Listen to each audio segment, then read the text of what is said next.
جمعیت علماء ہند مولانا ارشد مدنی صاحب کی جمعیت، دوسری جمعیت نہیں، ان کے یہاں سے 5,000 روپے ہمیں ہر مہینے ملتے رہے۔ 5 تو ملے، یہاں تو 5 پیسے بھی نہیں، کسی اور سے تو 5 پیسے بھی نہیں۔ کیا اللہ تبارک و تعالی نے یہ کہہ دیا ہے کہ میں خانقاہیں بنا کر کے وہاں بیٹھ جاؤ اور کسی کو پوچھو مت؟ کوئی سلام کرنے بھی آئے تو یہ مت دیکھو کہ اس کو 1,000 2,000 روپے بھی دے دو۔ ایسے وقت میں اللہ تبارک و تعالیٰ نے کردار نبھانے کے لیے کل جنت اور الحشر میں پوچھنے کے لیے ایسی بہنوں اور بیٹیوں کو میرے دروازے پر بھیجا جنہوں نے اپنے آنچل سے ہماری بیوی کے آنسو بھی پوچھے اور اپنی پڑیا میں باندھ کر بچے ہوئے پیسے وہ لا کر کے انہوں نے دیے اور کہا کہ یہ سرور پور کی ایک عورت ہے، وہ آپ کی محبت میں 5,000 روپے دے کر گئی ہے، اسے اپنے اکاؤنٹ میں نے آج ڈال دیے ہیں۔ اور خدا کی قسم میری بیوی نے وہ امانت ہی رکھی۔ اگر کسی نے یہ کہہ دیا کہ یہ مفتی صاحب کے لیے ہے تو اس نے اس امانت کو اپنے بچوں پر خرچ نہیں کیا، اس نے میرے ہی اکاؤنٹ میں وہ ڈالے۔ اور جس نے یہ کہا ایک بوڑھا قاری سرور پور کا شوکت وہ ایک کمبل لیے گلیوں میں گھومتا رہا، جعفر آباد کی ویلکم کی اسے وہاں کے اماموں نے، وہاں کے مولویوں نے میرا پتہ نہیں بتایا۔ جس مسجد کو میں نے رکھا، جس نائب امام کو میں نے رکھا، جس کی تنخواہ اپنی کاٹ کر میں نے 3,000 بڑھائی، اس نے ٹکا سا جواب دے دیا کہ مجھے تو پتہ ہی نہیں کہاں رہ گئے۔ ابھی کوئی پوچھ لے کسی بدماش کا پتہ تو فوراً بتا دے گا، گھر تک پہنچا کے آئے گا، کہ ورنہ پیٹے گا پکڑ کے۔ نہیں بتایا، وہ گلیوں میں گھومتا رہا، اس مسجد میں گیا مفتی صاحب کہاں ہے، اس مسجد میں گیا کہاں ہے، پورے دن کمبل ہاتھ میں لے کر کے تلاش کرتا رہا۔ پھر دروازے پر وہ بوڑھا پہنچا، کسی نے گھر بتا دیا کہ انہوں نے اپنا مکان تبدیل کر دیا، ان کے بچوں نے۔ وہاں کہا کہ میں یہ کمبل مفتی صاحب کے لے کر آیا ہوں، وہاں جیل کا جو کمبل ہے بہت پتلا ہوتا ہے، میں موٹا کمبل لایا ہوں۔ بی بی پھر وہاں لے کر گئی، اس نے کہا کہ قاری شوکت صاحب یہ کمبل لے کر آئے تھے اور بچے کے سر پہ ہاتھ رکھ کے 1,000 روپے بھی دے کر گئے ہیں، ان کے لیے دعا کرنا۔ ایسے بھی لوگ تھے میرے عزیزوں۔ ان مدرسوں کا مقصد یہ ہرگز نہیں ہے کہ محض ہمارے مدرسے کی 4 دیواری آسمان کی بلندیوں کو چھو رہی ہو، نہیں، یہ امانت ہے، یہ مرکز ہے، یہاں علم بھی ہو، یہاں دعوت بھی ہو، یہاں تلاوت بھی ہو، تفسیر بھی ہو، اور یہاں سے ایسے لوگ تیار ہوں جو آگے چل کر اپنی قوم کی رہنمائی کرے، راستہ تو بتا دے انہیں، منزل تو بتا دے، فون نمبر تو دے دے، یہ تو ان کے ساتھ کریں میرے عزیزوں۔ اگر یہی ہم نہیں کر سکے تو پھر ہم کیا ہے؟ آخری بات وقت ہو چلا،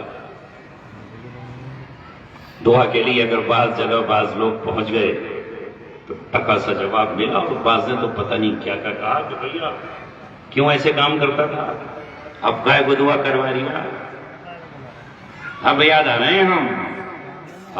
یہ تو قیامت میں پتہ چلا، تو قیامت میں پتہ چلا۔ حکومت کو رحم آ گیا، اس نے چھوڑ دیا، جج کو رحم آ گیا، اس نے باہر کر دیا، جنہوں نے پکڑا تھا انہیں ہی 7 سال کے بعد ہمدردی پیدا ہو گئی، انہوں نے چھوڑ دیا، اور پھر باہر چھوڑا کہ اس شخص کی زبان میں اللہ تعالیٰ نے اثر و تاثیر رکھی ہے، یہ اپنی قوم کو سمجھائے گا، درد بیان کرے گا، لوگوں سے شراب چھڑائے گا، جیل میں چھڑائی ہے، جیل میں اس نے کمپرومائز کرایا ہے، قاتلوں کے بیچ دو گروہوں کے بیچ، باہر بھی صلح کی کوشش کرے گا، اس لیے زبان پر پابندی عائد نہیں کی۔ اگر چاہتے تو لکھ دیتے کہ آپ کو گھر ہی میں زندگی گزارنا ہے۔ اس لیے اس قدردانی کے طور پر میں آپ کے پاس آیا ہوں میرے عزیزوں، اے میرے ساتھیوں، میں کل آخری بات کہہ رہا ہوں، میں کل جسورا جلسے میں گیا اور وہاں پہنچ کر میرے ضمیر نے، میرے آپ نے اپنے آپ کو بہت ملامت کی، کاش تو 2.25 سال کے بعد کیوں آیا، تجھے پہلے یہاں آنا چاہیے تھا۔ وہاں کا بھی ایک نوجوان میرے 3 سال کے بعد جیل گیا اور ابھی تک جیل میں، مولوی ہے، مولانا ابصار، جیل میں بھی بچوں کو قرآن پڑھاتا ہے اور پڑھا رہا ہے، قاعدے پڑھا رہا ہے، حفظ پڑھا رہا ہے، مگر اس کی ہمدردی کوئی نہیں کر رہا، اس کے در تک کوئی نہیں جاتا۔ بوڑھا باپ ہے، ایک تو حادثہ 2019 کے لاسٹ میں یہ ہوا، اور دوسرا حادثہ 2.25 سال پہلے یہ ہوا کہ اسی کا دوسرا بھائی برین ہیمریج کا شکار ہوا اور مچھلی کی طرح تڑپ کر کے دنیا سے رخصت ہو گیا۔ جب ایک ننھا سا بچہ میرے سامنے آیا تو کہا یہ میرا پوتا ہے، اس کی ماں نے کہا یہ پوتا ہے، اس کا باپ 6 بچے چھوڑ کر چلا گیا، سب سے بڑا یہ ہے جو قرآن حفظ کر رہا ہے، پھول سا چہرہ، سفید کپڑے، مسکراتا ہوا بچہ۔ مجھے اپنی اولادیں یاد آ گئی۔ باپ جب آئے تو دکان پر پرچون کی دکان پر بٹھا کر چلے آئے۔ دادی نے کہا کہ بلا لاتے، مفتی صاحب اس کے سر پہ ہاتھ رکھ دے۔ میں نے کہا کہ تم نہ بلاتے، تب بھی میں یتیموں کے ہر ایک کے سر پہ ہاتھ رکھوں گا، اس لیے کہ میں نے بچوں نے بھی یتیمی کا درد سہا ہے۔ اور میرے نبی نے کہا تم کسی یتیم کے ساتھ کچھ بھی نہ کر سکو، کھانا نہ دے سکو، پانی نہ دے سکو، کپڑے نہ دے سکو، جوتی نہ دے سکو، کھلانا نہ دے سکو، کھلونا نہ دے سکو، قلم نہ دے سکو، کاغذ نہ دے سکو، قلم نہ دے سکو، تو سر پہ ہاتھ رکھ دینا، جتنے ہاتھ کے نیچے بال آئیں گے اتنی نیکیاں لکھی۔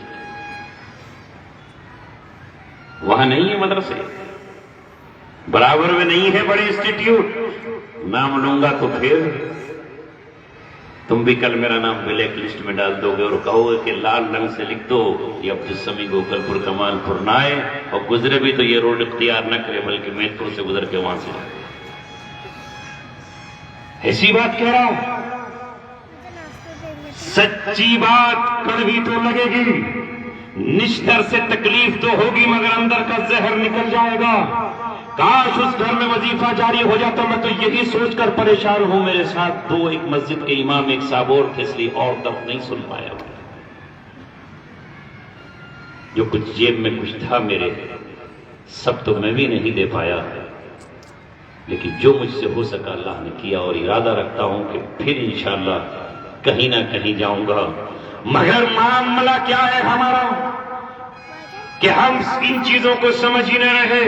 نبی پاک صلی اللہ علیہ وسلم کی زندگی یہ نہیں ہے، اسلام یہ نہیں ہے، شریعت یہ نہیں ہے۔ اگر محض اللہ اللہ کرنا ہی اللہ کو محبوب ہوتا تو رسول اللہ مکہ سے مدینہ نہیں جاتے، اور مدینہ سے طائف نہیں جاتے، اور طائف سے خیبر نہیں جاتے، اور خیبر سے احد نہیں جاتے۔ آپ صلی اللہ علیہ وسلم نظام زکوٰۃ نہیں لاتے، سود کو حرام نہیں کرتے، اور آپ قیدیوں کی مدد نہیں کرتے، اور آپ کمزوروں کی مدد نہیں کرتے۔ آپ سے بڑھ کر قرآن پڑھنے والا کون تھا؟ آپ سے بڑھ کر اللہ کی ضربے لگانے والا کون تھا؟ اپنے گھر میں بیٹھتے اور اللہ اللہ کو یاد کرتے رہتے۔ یہ اسلام نہیں ہے جو تم نے اور میں نے آج سمجھ رکھا ہے کہ اللہ اس سے راضی ہو جائے گا۔ اللہ راضی ہوتا ہے اس طوائف سے ہی جو پوری زندگی بدکاری کرتی ہے، زناکاری کرتی ہے، اور اپنے جسم کو بیچ کر پیسہ کماتی ہے، مگر اللہ کے لیے ایک کتے کے منہ میں چند قطرے پانی ٹپکا دیتی ہے، اسی عوض میں جنت جاتی ہے، اور رسول اللہ معراج میں اسے جنت میں مسکراتا ہوا دیکھ کر آتے ہیں۔ اور ایک عورت بلی پالتی ہے، اسے کھولتی نہیں کہ وہ چوہوں کا شکار کر لے، اسے آزاد نہیں چھوڑتی کہ کیڑے مکوڑے کھا لے، اسے باندھ کے رکھتی ہے، اور بلی جو ہے وہ روتی ہے، میاؤں میاؤں کرتی ہے، مجھے کچھ کھلا دے، مجھے کچھ پلا دے، مگر یہ کھڑی ہے کہ میں تو اللہ کو یاد کر رہی ہوں۔ تہجد میں سورہ بقرہ تو نہیں ہوگی، اس زمانے میں پرانی کتابیں ہوں گی، وہ اللہ کو یاد کر رہی ہے۔ یہ بلی مر گئی روتے روتے، یہ بلی مر گئی بھوک کی وجہ سے۔ ایک بلی کے مرنے پر جو اس نے پالی تھی، اللہ تبارک و تعالی نے اٹھا کر اس عورت کو جہنم میں بھیج دیا۔ ہم سمجھ رہے کہ ہم تمہارے بھی ٹھیکیدار ہیں، جنت میں لے جائیں گے۔ ارے نوح علیہ السلام سفارش نہیں کر پائیں گے، اور کہیں گے میں نے اپنے بیٹے کے لیے سفارش کر دی تھی، اللہ سے مجھے خوف ہے کہ وہی سوال نہ ہو جائے۔ حضرت ابراہیم علیہ السلام انبیاء کے والد اور رسولوں کے امام نہیں سفارش کر پائیں گے اللہ تبارک و تعالیٰ کے یہاں کہ کہیں اللہ نے یہ پوچھ لیا کہ تم نے ایسا کیوں کہا تھا فلاں موقع پر، انی سقیم، تم بیمار نہیں تھے، وہ بیمار کا بہانہ تم نے کیوں کیا تھا۔ عیسیٰ علیہ السلام نہیں پہنچ پائیں گے، نبیوں کو نفسا نفسی کا عالم ہے، مگر آج کا ٹھیکیدار سمجھتا ہے کہ مجھے کون روکے گا، جنت کے رضوان کو دھکا دے کے اندر گھس جاؤں گا۔ واہ واہ، کیا عالم ہے تمہارا۔ انسان تڑپ رہے ہوں، بھوک سے مر رہے ہوں، بدن پر چت رہے ہوں، اور بیوائیں سوکھ کر کے چھوارے کی طرح ہو گئی ہوں، ان کے ہم پوچھنے والے نہیں۔ ابھی گاؤں میں شادی ہوگی، لاکھ روپیہ خرچ ہو جائے گا، دعوتیں ہو جائیں گی، خدا کی قسم میں مثال کے طور پر کہہ رہا ہوں، وہاں سید پور نگلی کے انہی کے ساتھ مولوی افسار کے ساتھ دو لڑکے پکڑے گئے، اور ان کے گاؤں کے پردھان نے پورے گاؤں میں اعلان کر دیا کہ اس بار کا کوٹا گاؤں میں نہیں بٹے گا، یہ کوٹا سعید کے گھر والوں کو میں دوں گا، اس لیے کہ دونوں بھائی قید میں اور جیل میں ہیں، وہ گاؤں بھی ہے۔ اور پورے گاؤں نے کہا کہ اگر چھوڑنے کا مسئلہ آئے تو 20, 30, 50 لاکھ روپے تک بھی ہم تیار ہیں اگر رشوت چل جائے، مگر وہاں رشوت نہیں چلتی، اس لیے وہ وہاں پر۔ ہائے میرے عزیزو، اتنا ہی وقت تھا میرے پاس، تم اسے شکوہ کہو یا شکایت کہو، درد کا نام دو یا زخم کے لیے مرہم کی تلاش کہو، وہ آپ کا کام ہے، آپ کیا کہیں۔ میرا تو پیغام تھا، میں نے آپ تک پہنچایا۔ اب اللہ تبارک و تعالیٰ کا مجھ پر فضل ہے، وہ دن گزر گئے، وہ راتیں گزر گئیں، میں تو آپ کو سمجھانے کے لیے آیا ہوں۔ آپ چاہے مجھے کچھ بھی سمجھو، آپ کے دماغوں میں یہی ہوتا ہوگا کہ یہاں آئے گا، تقریر کرے گا اور اس کے بعد لفافہ لے کر کے خوش ہو کے چلا جائے گا۔ بعض تو مجھے لفافے میں بھی دھوکہ دیتے ہیں، لفافے میں ایک اور لفافہ ڈالیں گے اور اس میں مدرسے کا دعوت نامہ بھی ہوگا تاکہ موٹا سمجھ کر کے میں جلدی سے جیب میں رکھوں، وہ گھر تک خوش ہوتا ہوا چلا جاؤں۔ ایک کیا دھوکے بازی کر رہے ہو؟ اور بعض لوگ جو ہے وہ 100 کے نوٹ اور 50 کے اس میں رکھ کر دیکھیں تاکہ لفافہ پکڑوں تو لگے کہ بہت موٹا ہے۔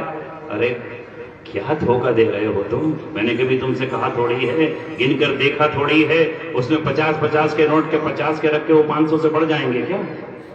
اس کا الگ سے کرنسی بڑھ جائے گا ریٹ کیا؟ کیا تماشا بنا رکھا ہے کہ لفافے کو موٹا کر کے دے دو تو کودتا ہوا چلا جائے گا۔ ارے ان لوگوں کی طرح مت سمجھیے، ان لفافوں سے کام نہیں چلتا۔ 7 سال جس اللہ نے کام چلایا ہے وہ آج بھی چلا رہا ہے اور کل بھی چلائے گا اور مرتے دم تک چلائے گا۔ یہ تو میں اس عوام کو سمجھانے اور سکھانے کے لیے آتا ہوں کہ میری ذمہ داری ہے، اگر نہیں آتا تو بھائی اللہ مجھ سے یہ نہ پوچھ لے کہ تیری زبان سلامت، تیرے قلب سلامت، تیری ٹانگیں سلامت، تیرا دل سلامت اور قوم بلا رہی ہے تو کیوں نہیں جا رہا؟ ان کا جو کام ہے وہ اہل سیاست جانے، میرا پیغام محبت ہے، دعوت ہے، جہاں تک پہنچے وما علینا الا البلاغ المبین۔